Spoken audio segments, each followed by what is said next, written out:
भरत जी ने 10 गात्र विधान से महाराज का संस्कार किया। जैसी जैसी वशिष्ठ जी ने आज्ञा की वैसे वैसे दान, ब्राह्मणों को संतुष्ट करना आदि, बहुत से वस्त्र आभूषण, सिंहासन, स्वर्ण, मणि, ये सब ब्राह्मणों को दान की। जैसा महाराज के वंश में होता था वैसा वशिष्ठ जी आदेश करते गए, भरत जी ने सब वैसा ही किया। इसके बाद वशिष्ठ जी ने सभा लगाई, सबको बुलाया, नगरवासी, बड़े बड़े पदाधिकारी, भरत और शत्रुघ्न को भी बुलाया और कहा कि देखो, कैकेयी की कुटिल करने से तो हम सब ध्वस्त हो गए हैं, लेकिन अब महाराज का जो अंतिम निर्णय है उसको आप पालन करो, शोक मत करो। सुनहु भरत भावी प्रबल, बिलखि कहऊ मुनिनाथ, हानि लाभ जीवन मरण, जस अपजस विधि हाथ। हे भरत, जो होनहार होता है बड़ा बलवान होता है। हानि लाभ जीवन मरण यश अपयश ये सब पहले से विधान में रच दिया गया है, शोक मत करो, किसी को दोष मत दो, अब क्रोध मत करो। देखो तुम्हारे पिता सोचने योग्य नहीं थे, सोची ग्रही जो मोह बस करे कर्म पथ त्याग, सोची जति प्रपंच रत विगत विवेक विराग। सोचनी तो वो गृहस्थ होता है जो अपने सत्कर्म का त्याग करके, भजन का त्याग करके अधर्म आचरण से धन कमाता है। वैरागी वो सोचनी होता है जो प्रपंच में फंस करके भजन नहीं करता, दिखावे पे लगा हुआ है। ज्ञान वैराग्य भक्ति से हीन जीवन और वेश वैरागी वो सोचनी है। स्त्री वो सोचनी जो छल कपट व्यभिचार, पुरुष वो सोचनी है जो भजन रहित, सत्य रहित, अधर्माचरण, व्यभिचार। ब्रह्मचारी वो सोचनी है जो अपने व्रत का त्याग करके गुरु आज्ञा उल्लंघन करना। वानप्रस्थ वो सोचनी जो तप का त्याग करके भोगों की तरफ बढ़ता है। सोचनी वो है जो दूसरों की चुगली करता रहता है।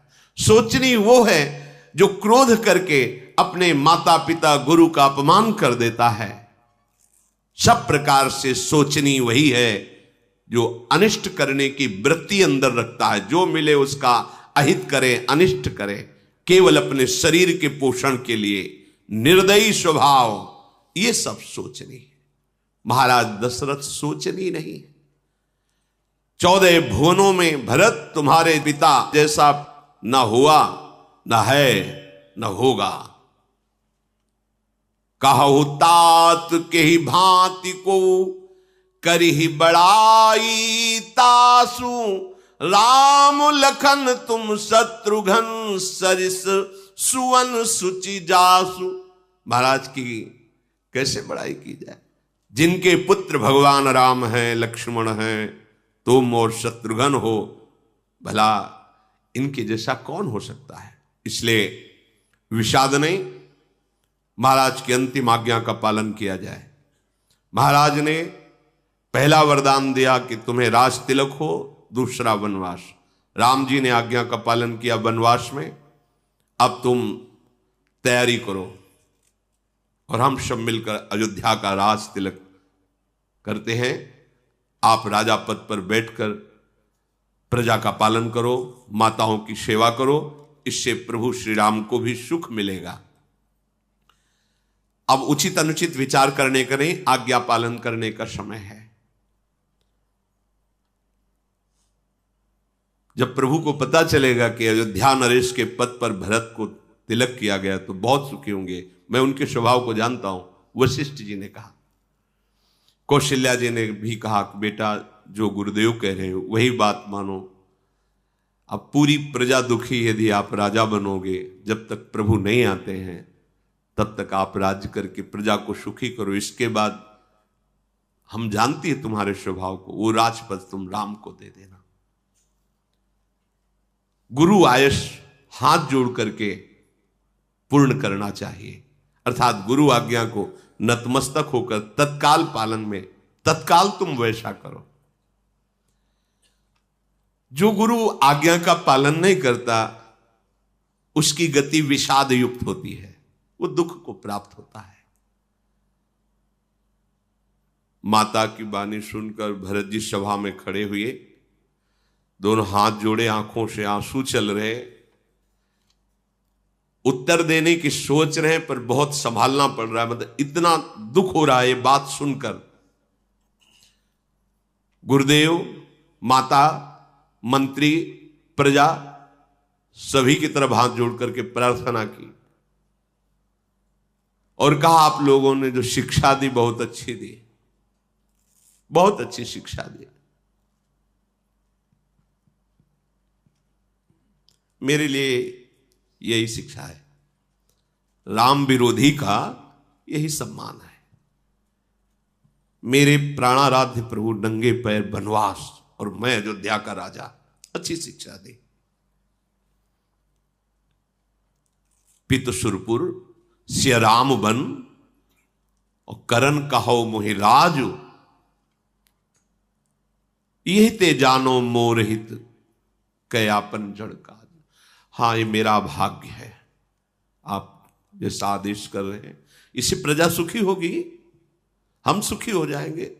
वाह, आप सब गुरुजन, प्रजा और माता बड़ा बढ़िया उपदेश कर रहे हैं। पर आपको एक बात प्रार्थना कर दूं, पहला हमारा कार्य होगा सियाराम के चरणों का दर्शन। इसके बाद जो आदेश प्रभु करेंगे वो शिरोधार्य है। अगर आप चाहते हैं कि मेरा जीवन सुरक्षित रहे तो अब दोबारा राज तिलक की बात ना कही जाए। मैं एक ही उपाय देख रहा हूं जिससे मेरे प्राण रुके हुए हैं, बिना सियाराम के चरण देखे अब दूसरी बात नहीं। शोक समाज राज के ही लेखे, ये अयोध्या का राज्य, ये त्रिभुवन का राज्य भी दे दिया जाए तो मेरे हृदय के शोक को वो शांति में बदल सके, ऐसा संभव। लखन राम सी बिनु पद देखे। बढ़िया बढ़िया सोने के आभूषण पहना दो, सारे कपड़े उतरवा लो, कैसा लगेगा? बहुत वैराग्य है लेकिन ब्रह्म तत्व को नहीं जानता, या ब्रह्म का प्रवचन कर रहा है और दृढ़ वैराग्य नहीं। महाराज, आप जो हमें उपदेश कर रहे हैं ये बाद में सुनेंगे आप सबकी बात। पहले मुझे एक आदेश करो, जाऊं राम पही आय सुदेहु, एक ही आंख मोर हित एहू। यदि आप चाहते हो कि भरत के शरीर में प्राण रहे तो आप गुरुजन आदेश कर दो, मैं वनवास में जाकर प्रभु के चरण दर्शन करूं। पहले कैकेयी का पुत्र होना, राम विमुख होना और मेरा एक कलंक लगना, निमित्त बनना, ये अच्छे शब्द सुनाए जा रहे हैं कि राज तिलक कर दो भरत का। वैसे ही इतना हमें यश मिल चुका है, कैकेयी का पुत्र हूं, रामद्रोही हूं, मेरे कारण मेरे प्राण प्रिय राम वनवास महाराज का शरीर पूरा होना, अब और ऊपर से आप कह रहे हो राज तिलक करवा लो। यदि मैं सत्य कहता हूं आपने मुझे राज सिंहासन पर जबरदस्ती बैठाला तो मेरे प्राण निकल जाएंगे और सिंहासन रसातल को धस जाएगा, क्योंकि सिंहासन पर केवल राम विराजमान होंगे, दूसरा नहीं कोई। मेरे समान कौन पापी होगा? भरत जी कहे, जिसके कारण बड़े बड़े मुनि जिनको अपने हृदय कमल में छिपा के रखते हैं उन प्रभु को वनवास मिला, मेरे जैसा कौन पापी होगा? धन्य है महाराज का प्रेम, जिन्होंने राम विरह में अपने प्राण बलिहार कर। मैं दुष्ट, अनर्थों का कारण, कैकेयी का पुत्र, होश हवास में बात कर रहा हूं, मेरे प्राण नहीं निकल रहे, इससे बड़ी और क्या बात होगी। मैं जानता हूं अपने प्रभु राम को, उन्हें अयोध्या के राज्य का बिल्कुल लोभ नहीं। मेरे प्रभु राम को क्या, जो उनका आश्रय ले लेता है, कोई भी भोग परास्त नहीं कर सकता। पर आप सब जो सुना रहे हैं, बढ़िया सुना रहे हैं, क्योंकि कारण से कार्य कठिन होता है। इसका कारण कैकेयी जी बनी ना, उस कैकेयी का कार्य मैं भरत को राज तिलक। पता नहीं मेरा हृदय कौन से वज्र से बना है कि सब सुनकर भी मैं जीवित हूं भरत जी। पर ऐसा होना भी ठीक है, क्योंकि कैकेयी के उदर में रहा हूं ना, इससे बड़ा भाग्य क्या हो सकता है। तभी तो मेरे हृदय में राम प्रेम नहीं है। अगर प्रेम होता तो मेरे प्राण महाराज की तरह क्यों नहीं निकल गए। अभी और कुछ दुख देखना है। लक्ष्मण जी, धन्य जीवन तुम्हारा, मनोभाव से देख, तुमने राम के चरणों का आश्रय लिया। मैं पतित ऐसा रामद्रोही कहलाया। भरत जी प्रेम का स्वरूप है। प्रेम मतलब यही आश्चर्य की बात है। भरत जी प्रेम का साक्षात स्वरूप है। राम प्रेम का मूर्तिमान। आगे वर्णन आएगा। भरद्वाज जी जब मिलते हैं तो कहते हैं, देखो हम तुम्हें सत्य कहते हैं, उदासीन तापस बन रहे हैं, हम तपस्वी हैं, सबसे उदासीन हैं, हम किसी की बड़ाई नहीं करते। पर भरत तुमसे सत्य के साक्षी करके कहता हूं कि अपनी साधना का फल पाया सिया राम का दर्शन, और सिया राम के दर्शन का फल पाया तुम्हारा दर्शन। भरद्वाज जी कहते हैं, सुनो भरत, हम झूठ न कहीं, उदासीन तापस बन रहे, सब साधना का फल मिला कि सिया राम जी पधारे, उनके दर्शन, लेकिन सिया राम के दर्शन का फल हमें जो मिला वो हे भरत तुम्हारा दर्शन। वाह विधाता, मुझे बड़ा सुंदर यश दिया। भरत जी कह रहे हैं, इसके ऊपर राज्य तिलक भी। इतना तो सुंदर पहले ही यश मिल चुका है, सभी काम बना दिए कैकेयी ने मेरे, बहुत सुंदर यश दिया। आप लोग अगर थोड़ा भी मेरे प्राणों को बचाना चाहते हैं तो आदेश कीजिए। अब संध्या का समय हो रहा, रात्र किसी तरह कटे और हम सुबह श्री राम के दर्शन के लिए जाएं।